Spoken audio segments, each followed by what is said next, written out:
Monday with the Southern Muse, day 4 of the Course in Miracles.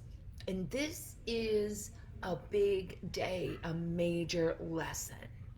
This is when, as Pam Grout states, is basically the lesson in which we begin to fire that itty bitty shitty committee that's in your head.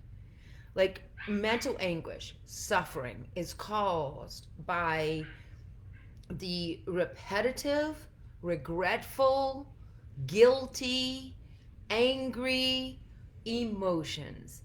Can I get an amen? I mean, like, you've seen that so far in your life, right? You've seen the process of what makes you feel disconnected is when you have stewing within you these emotions.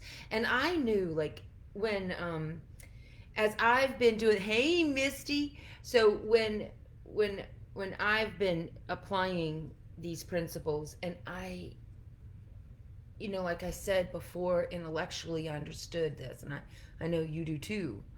The practice of it, I am having aha and epiphanies. Okay, so let's do a practice. Are you ready for that, everybody? So what you do first is just close your eyes gently, and what the lesson for today is this: the thoughts, these thoughts do not mean anything. You see, if you are emotionally attached, that you actually think that you are winning at life if nothing ever bad happens to me.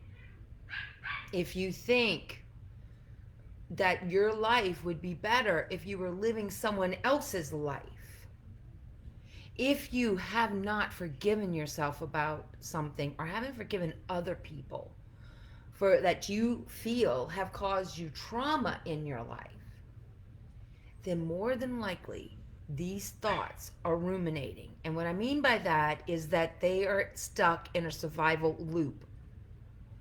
Now, if you're ready this year to listen to your innermost inner voice, what you have to understand about your soul speak,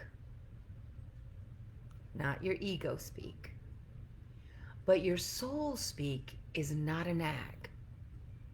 Your soul speak feels warm and loving, and it feels like it comes from your heart into your mind. This itty bitty shitty committee blocks a lot of you being able to listen, especially if you're engaged with this random, what's called basically a memory machine that keeps rehearsing what you could have done before, or you won't move until you figure out how to move in the future. Like, that is purgatory. And what's going on is that your fear response nervous system is controlling what you see and what you hear. So understanding that this lesson, already on lesson 4, is a huge lesson. And throughout future lessons, this theme will be brought up again at a deeper level. We begin today.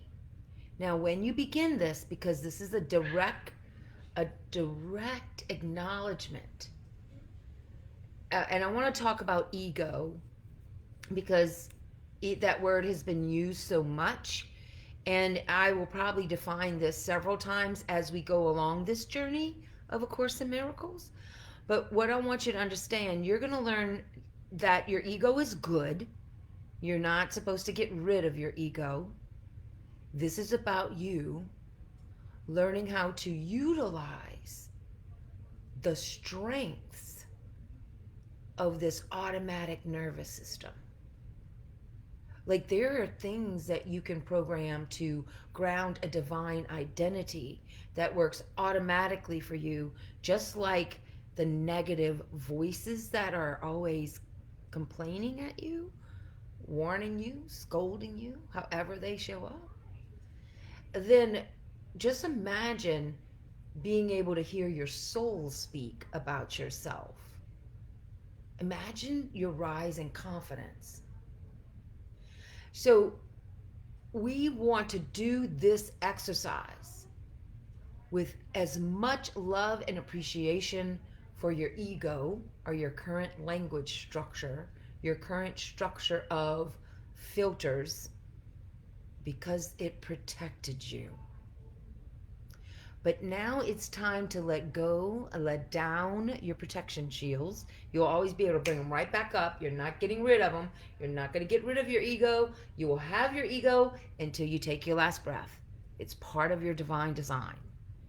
However, your ego will no longer be leading your life. You know, everyone, the ego is to lead someone's life until a certain point. And when that certain point is guided, led, stimulated, supported by your creator. So the ego thought that you are behind schedule or you're never going to get it. That's all ego thoughts. That's not the truth. So understanding that you really are protected, loved, supported, and nurtured by the same loving creator that created you. And what you think is flaws are actually divine gifts. So, you know, when you're able to see that authentically, not just mentally try to sugarcoat something, when you really get it, it's because you're going to hear it from the inside out. It won't be frustrating energy. That's all here. Can you feel the difference, right? Okay, so now let's do this exercise. So what happens is, and you don't do it longer than a minute and a half at the most, because we don't want to antagonize your ego. We want to appreciate it and observe it. And we want to detach enough so that you can actually see the pictures you're putting in your head, right? You want to be able to connect the dots like your higher self does, like looks at you always, you know, like you look at your children, right? Your children can make tons of mistakes. Am I correct? Can I hear an amen? And you love them with the same vim and vigor that you always did, right? That never shifts. And we're human. Now imagine a creator that doesn't have all the filters and is just pouring love, doesn't ever see one of our mistakes. Now, that doesn't mean we keep repeating them, right? Like when you align, there is no, like when I'm aligned, I don't feel the anxiety into which I'm overeating. When I'm aligned, I feel at peace. When I'm comfortable with feeling at peace, right? And so it's through detachment. Like everyone that is desperate for a relationship, desperate to be someplace different than where they are, I can feel that desperation. I went through like 8 years of full on adrenaline ridden desperation. And the decisions I made were horrible. The results were, and for years after that, that itty bitty shitty committee, I couldn't create another beautiful thing. I sat in this pot of self pity. I mean, it was nothing but rehearsal of the past, seeing what would have happened if I'd have done it differently, wishing I didn't, connecting dots that I didn't deserve to be here anymore. That it was some pretty dark stuff. Because what happened in all of that desperation is that I locked in to my survival root chakra, which everybody that is grounding in these times are going to go through root chakra things. So understand when you are doing that, part of the natural process of evolution is the stimulation of your worst nightmare, and it just won't shut up. And then you want to fight it, right? So this exercise is so significant because we begin to make space for detachment. And what's very important as you do this, because you're going to want to listen to your random thoughts. And what usually people want to do, I know I did initially, is that I wanted to make a list of all my negative ones and I wanted to say, you don't mean anything. But you can't just do that. Also, the thoughts of, I love my purple hair. I absolutely adore my house. Um, this phone is really working great these days. Da da da da da. Those thoughts don't mean anything either. You see, the real mastery is getting that. You don't want to be run by your mental thoughts. You want to be guided by your soul's speak, which comes from a resonance deep within you and is always loving and never nags, won't push, and waits patiently for eternity for you to realize that you're more than your thoughts of good things and thoughts of bad things. So when we begin this lesson 4 on day 4 of the Course in Miracles, then what you're going to do, I'm going to guide you to listen to your thoughts and gently write them down. And I'm going to time us. We're just going to do 20 seconds. And then you're going to fill in the blank. Like, my thought about the Course in Miracle class is going well. Doesn't mean anything. My thought that, oh hell, tomorrow is Tuesday and I got to get up early. Doesn't mean anything, right? That's the exercise. And you don't do it for more than a minute. Okay? So are you ready? So let's begin. Take a deep breath in. And now, for the next 20 seconds, I want you to just listen to the random thoughts going through your mind. And when you get a thought, take a few minutes and write it down.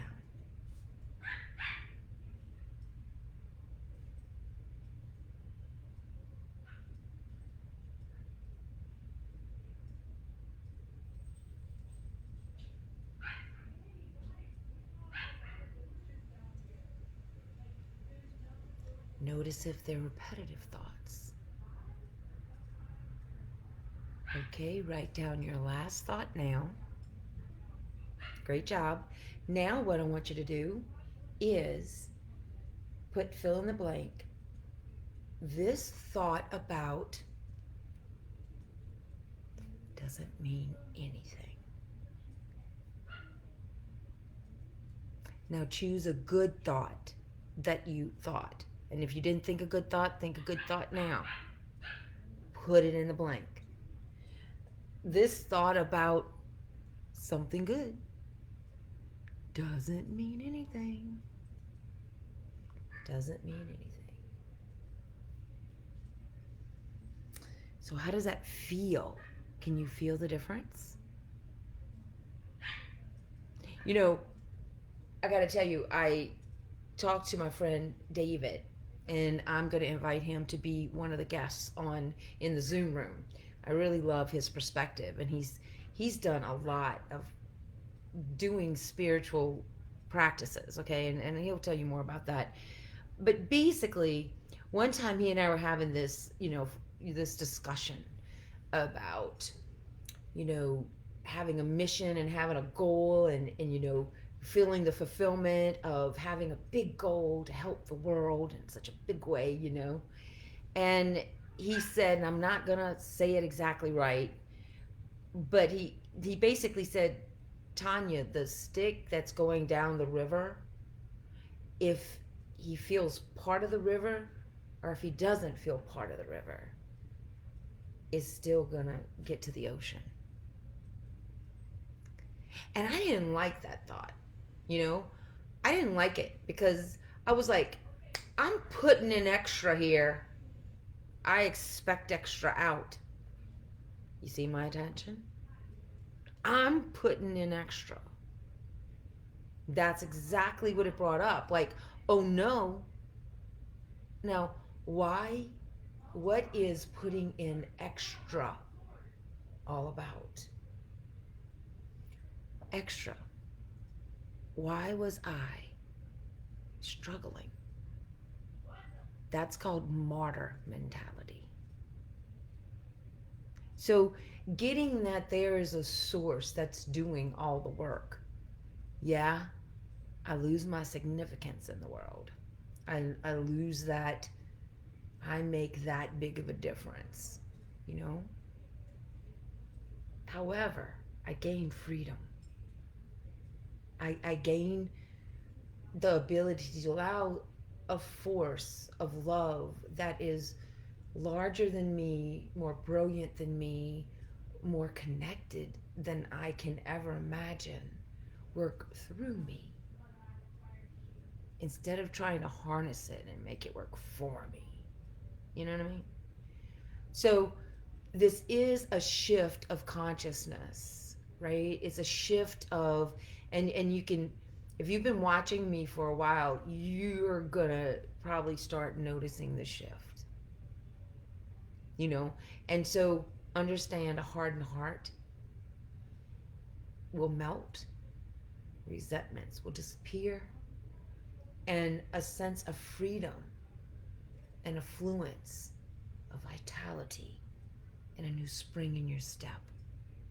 And yes, you may have to let go of that. What? I've been doing all this work and it's been within me the whole time. But I was so busy listening to that itty bitty shitty committee.